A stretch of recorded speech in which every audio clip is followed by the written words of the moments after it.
Hey, what's up guys? It's Hoshnasi, KI6NAZ, and I was asked in a recent live stream to do a what's in my bags for the field and for SOTA. So this is my most often go-to bag. It's a Peak Design Sling. This is the 5-liter. And they also make a 10-liter, which is obviously a bit bigger. The Peak Design is primarily a company that does camera bags. And what makes them kind of interesting, I'll just tear into this bad boy, is it's got a front-loading design and these dividers that are all configurable based off of your needs. So case in point, I've got a battery right down here. I can take this little flap, fold the flap down, and I can put a CW key on top of it, which is often what I do. The nice thing is it fits my Xiegu X5105, which is kind of like my go-to QRP field radio. It kind of fits it like it was a camera. It just slides right in. I get a battery, the Xiegu, and my microphone in here.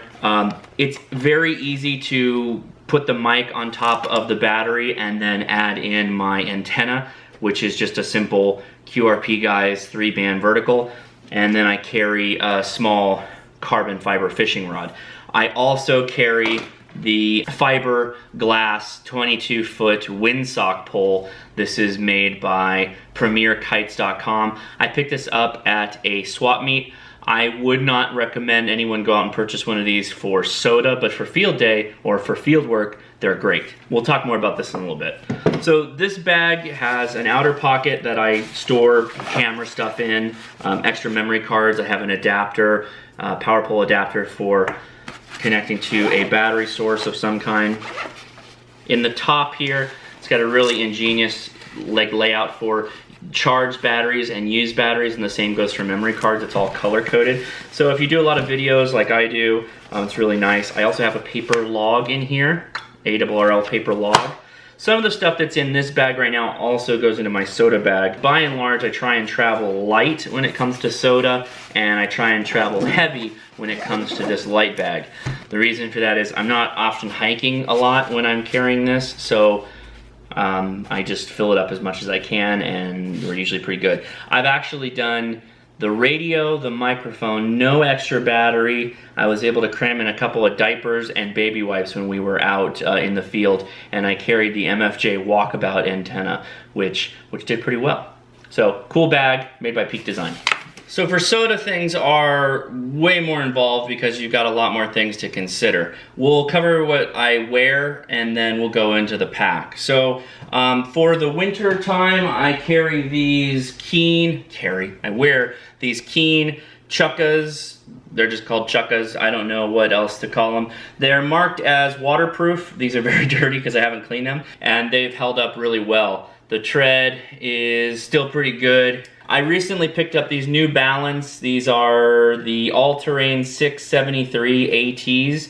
They're just kind of like a hiking low-top shoe. They're nice, they're lightweight, and they're breathable. So far, I have not taken them on a SOTA hike, but I have hiked around in them, and they are nice, they're comfortable. I usually have a pair of trekking poles on me. These are cheap Chinese trekking poles off of Amazon. You just pull this thing down. It actually took me a little while to figure out how to use these. You just pull them down, they snap into place.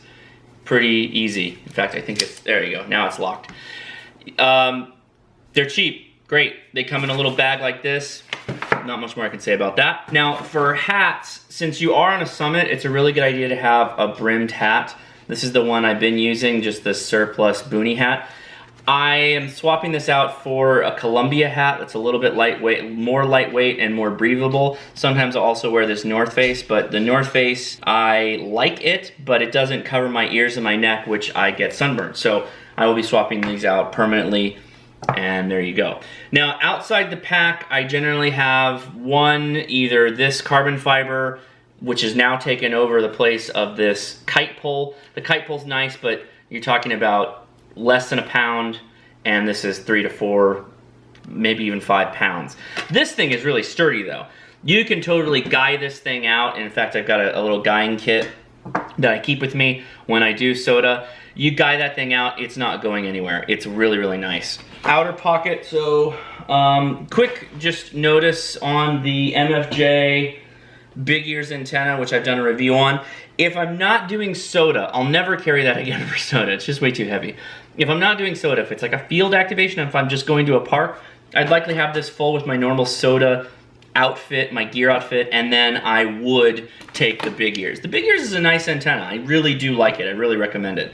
Okay, so outside the pack, we've got a couple of things. I have my SOTA flag, like the so. You get that off of, SOTA is a UK thing. It came up in the UK, so the website that sells those is in the UK. I also have these fingerless gloves made by Columbia. They're UV protectant gloves. You're gonna hear me mention that a lot. UV protection is pretty important when it comes to being up on the mountain, particularly if you're up there for an hour, 2 hours as you're making contacts. You wanna be covered as best you can. And with that said, I almost forgot. This is what I'm generally wearing now. I'm wearing a Columbia Omni Shade shirt. It's extremely lightweight. I picked this up at an outlet store in Southern California. It's great. I am thinking about buying more of these to just wear them like all the time. I wore it at Disneyland a couple of weeks ago, aside from hiking or whatever. Totally comfortable. These are the Columbia, these are actually from the fishing line, the PFG pant. The reason I got them is they are UV lightweight and they are very breathable, and they're convertibles, meaning you can zip the pant legs off of them. Because you may get hiking, which happens to me a lot. I get warm when I hike. I heat up really quickly, so I want to be able to take the pant legs off, but then when I get to the summit, I want to put the pant legs back on, because once you stop moving, and if you were sweating and you had any bit of sweat, you're immediately going to get cold. Even if it's a hot day, you get that wind going. Even though the sun's bearing down on you, you got a combination of lots of sun, which can give you a sunburn, and cold air, which is uncomfortable, particularly if you have to operate. So sometimes these gloves go back on so I can operate, still have my fingers available, that kind of stuff. Good little tips there. Okay, first bag. Well, let's just get in the most important bag. This is my radio bag. This is a Condor bag that I got off of Amazon. It is a hydration pack. So you can put a water bottle thing in there. It's got a cool little outside pack. And how it works is zip this bad boy open. Very important, a microfiber cloth that is, this is the pack towel. It just lives on top of the radio. It gives a little bit of protection to the antenna, which is on there. Plus, I use this thing a lot when I'm out doing SOTA. So there's my Xiegu X5105. That's what I take with me on SOTA. This is a heavy QRP radio, I've come to find out. It's not the heaviest. It's not heavier than an 817, that's for sure. And I like it way more than an 817. But it is much heavier than a KX2. I'll just say that. There's a reason why the top tier of SOTA guys like Jerry and SOTA Goat are all going to the KX2. The mic is reminiscent of an ICOM mic. It lives in the outer pocket here. I also keep assorted instructions that are laminated for whatever antenna. This is my cook kit bag. I use these roll top lightweight stuff sacks. They apparently are watertight, is what I'm told. I picked these up off of Target. I think I got 4 or 5 of them for less than $10. Inside, I have my, which I've shown you before, the cook kit. Usually at least one Mountain House meal. This is the Pro Pack, which means it's 1 serving, and it's Chili Mac, which is my favorite. 2 servings of coffee. The Vias from Starbucks are always in my pack, regardless if I have other coffee options, which I'll talk about in a little bit. And a C2 Summit aluminum long spork. Long spork so that you can get into the bottom of the Mountain House bags. This thing is really cool. I really like this a lot. Okay, this is a GSI Outdoors Howlite cook kit. I have taken some of the pieces out, like the fold down spork. Hey, look, extra coffee. You don't need the extra spork. Inside, I carry a small gas tank. One of the reasons I like the Howlite is that the gas tank fits inside. Below that is the gripper pot handle thing.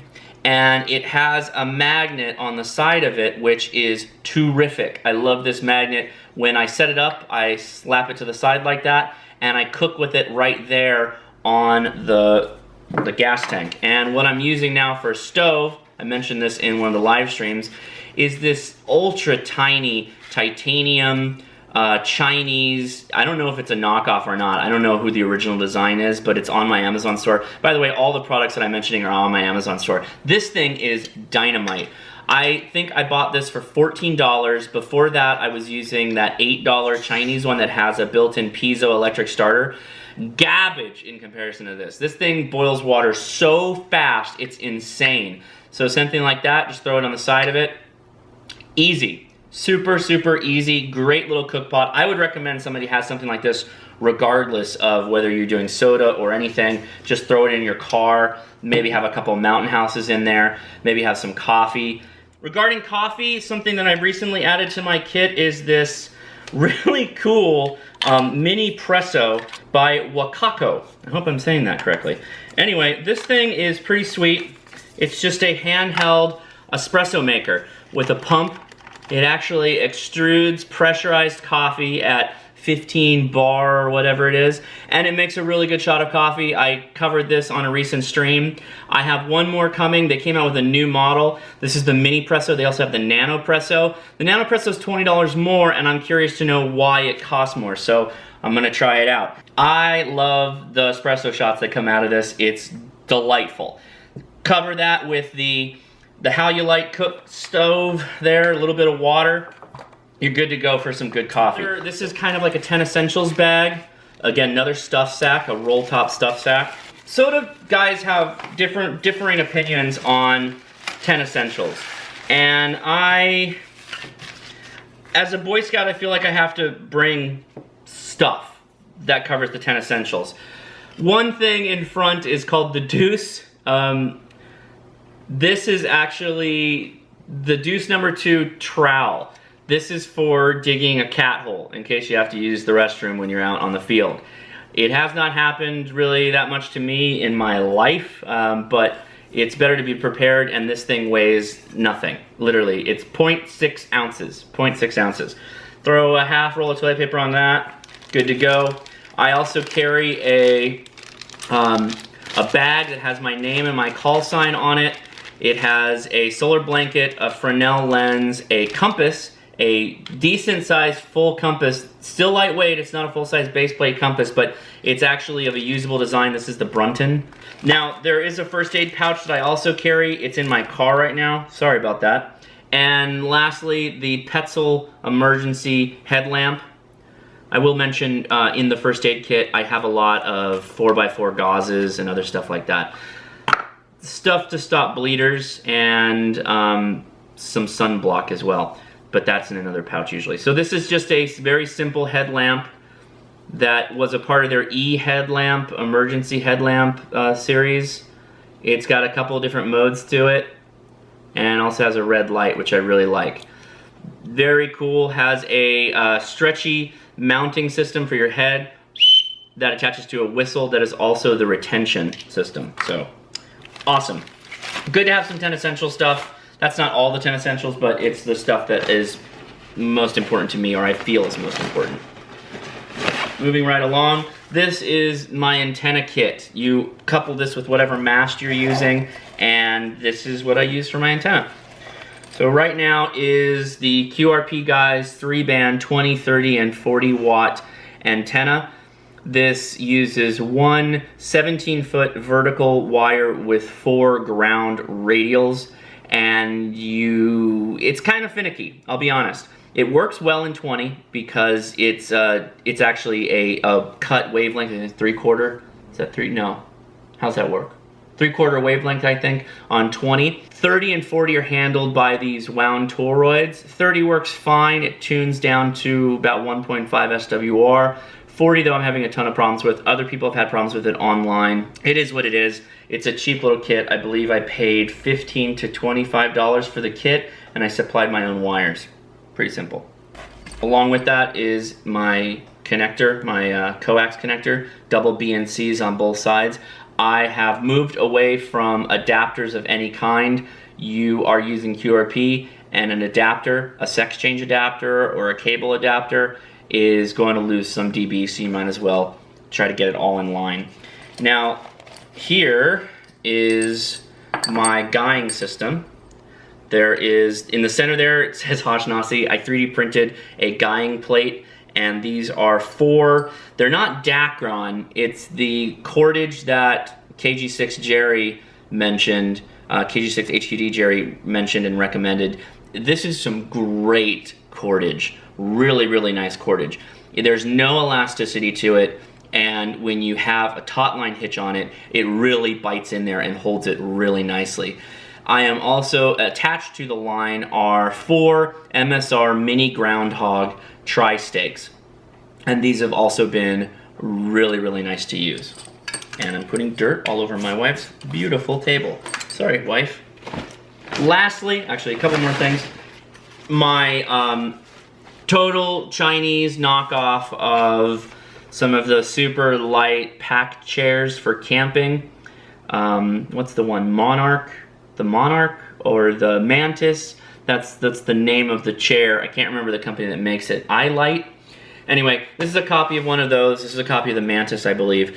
This sells for less than half the price of the Mantis, but questionable materials. I feel like I'm going to bend this thing probably in the next couple of trips. Also, it's about 1.5 pounds, 1.5, maybe 2 pounds.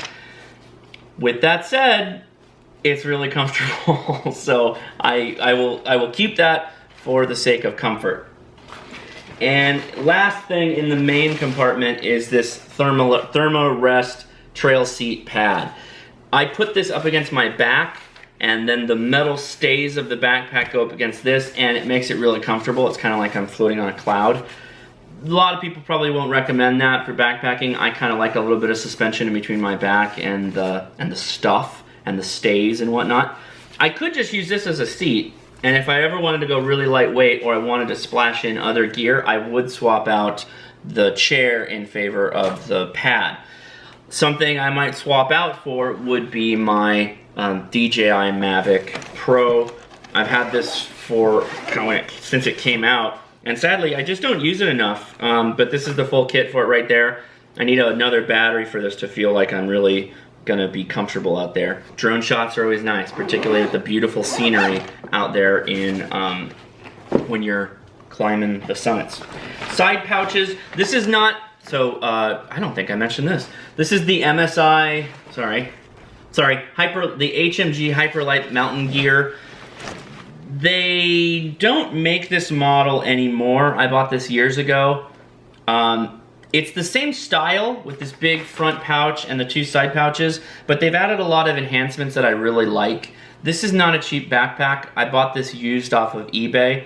I would buy it again used. I would not buy it at the cost they're selling.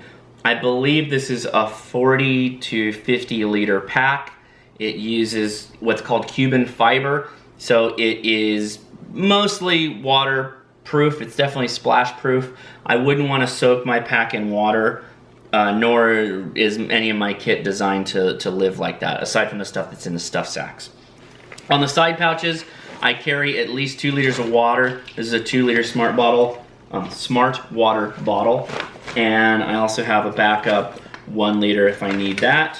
Although I've usually been fine for a 7-mile hike out and back on 2 liters of water, and that includes enough for cooking, warming up some coffee. If I was doing a meal, you'd probably still be okay. But your mileage will vary. You're not going to be like me necessarily. On the belts here, there's pouches on the side. I like to keep a Leatherman Wingman. This is heavy. This is a heavy tool. I may swap this out for something lighter, but I like the needle nose pliers, particularly when you're dealing with wires and crimp-on connectors, stuff like that, or connector nuts, stuff like that you may have to move. On the other side, I usually carry some kind of bar. In this case, I've been really liking these. It lists the ingredients on the side of them. I don't know what they call these. Oh, it's an RX bar. This one is the 3 egg whites, 14 peanuts, 2 dates, and no BS. That's really good. It's really good. Peanut butter and chocolate is what they call it. It's very, very good. They also add chocolate flavor, peanut flavor, cocoa, and sea salt. I really like these. So last thing, and just a reminder that you are most often above the tree line, you are going to be facing enhanced UV rays because you're closer to the sun. Yeah, it sounds a little bit ridiculous, but UV light passes through a little bit easier. You get a little bit higher intensity. I put this Sunbum 30 SPF stick in my pouch. It actually goes on one of the belt pockets. It's just a stick. It's like a big wide chapstick, and you just kind of put it on your face. Remember, when I'm trying to do the hiking, when I'm getting up in elevation, I unroll my sleeves, got the long hat, wide brim hat on, and you got the UV gloves. So you're not only staying a little bit warmer, not too warm because all that stuff breathes, but you're getting out of the way of the sun, which is very important.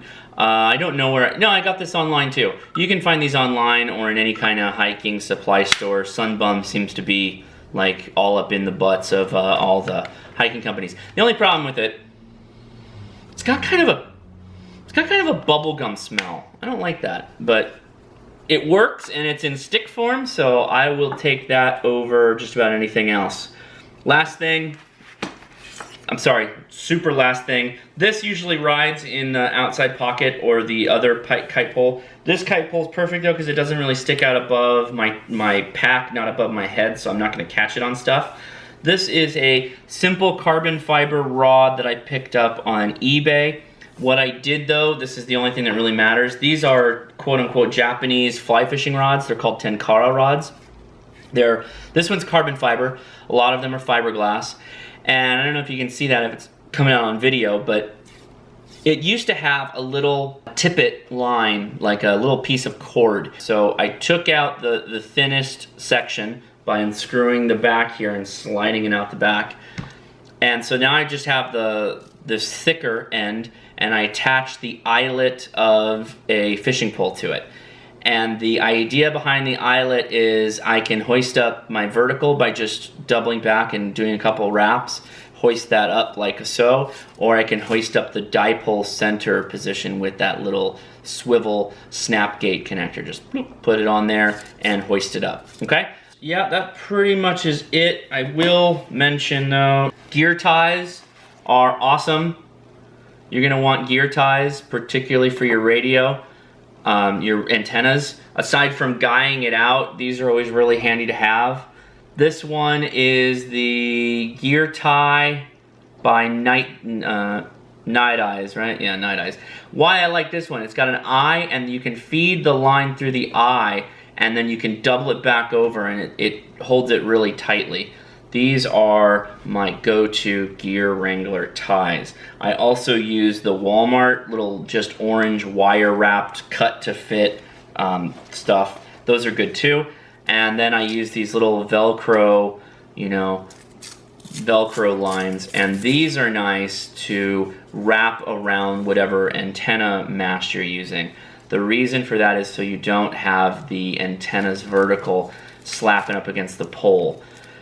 I actually don't know if that's detrimental to the operation of the antenna. I don't think it is, but at the same time, it's really annoying. It can be really annoying if there's a lot of wind and you hear, snap, snap, snap, snap, snap as it's banging against the side of the antenna mast. One go back. I do actually take a puffer jacket. This is made by Uniqlo. It's a very inexpensive jacket. I think it's either $350 or $650 fill. It's just an extra layer. I usually have some kind of, you have my Columbia shirt, and then I have another zip up over the top of that, and then I can put this over that as well, and it adds just more protection. So, all right, let's throw these last two things in. Got your gloves, got the flag, and I'll take my water out so we're not doing the base weight with water, and I will leave in another one, and then take your antenna, shove that in right there. Okay, so this is the base of my pack. 194.5 ounces, which will give you 12.1 pounds. So if I throw the DJI Mavic on top of that, 251 ounces, which is 15.68 pounds. So I know I'm not in competition with Jerry as far as the weight of his pack, but I believe that is lighter than his pack, all things considered. So that's pretty good. Now, a couple things that I could do to lighten that up even further. I could obviously go to a CW only radio like a Mountain Topper. Mountain Topper would be great. I just have to get much better at CW. So anyway, those are little ideas and things to think about. Most of the products will be in my Amazon page if you're interested in them. A lot of the stuff is all very budget friendly too. It's not very expensive. Aside from my pack and a couple other things like the radio, it's all stuff you can make yourself, or they're kits, or they're copies of products that are also made in China, but they're repackaged and sold by an American company. So, you know, however you feel about it, there's all kinds of different ways you can go. The sky's really the limit. If I could recommend something, look towards people that are doing ultralight hiking and through hiking, particularly people that are on the PCT trail or the Appalachian Trail. Those guys have all kinds of really good recommendations for gear. We have a little bit more interesting problems because we also have to hike in a radio and an antenna and a battery source in some cases. So, you know, those are all things to think about. Guys, if you enjoyed this, please go to the Ham Radio Crash Course on Facebook. I'm Hashnasi on Facebook, Instagram, Twitter, all the places. We have a Discord set up that you can find by going to the Ham Radio Crash Course on Facebook. I have a newsletter that comes out every month. It's $1 to get in on that. It's on Patreon, along with some other perks there. If you found this interesting, give me a thumbs up, and if you haven't already, please subscribe. Hit that bell so you get notifications when I go live, like every Friday, 7 p.m. Pacific Standard Time, where we continue the Ham Radio Crash Course. All right, guys, thanks a lot. It was good talking to you, and I'll see you later.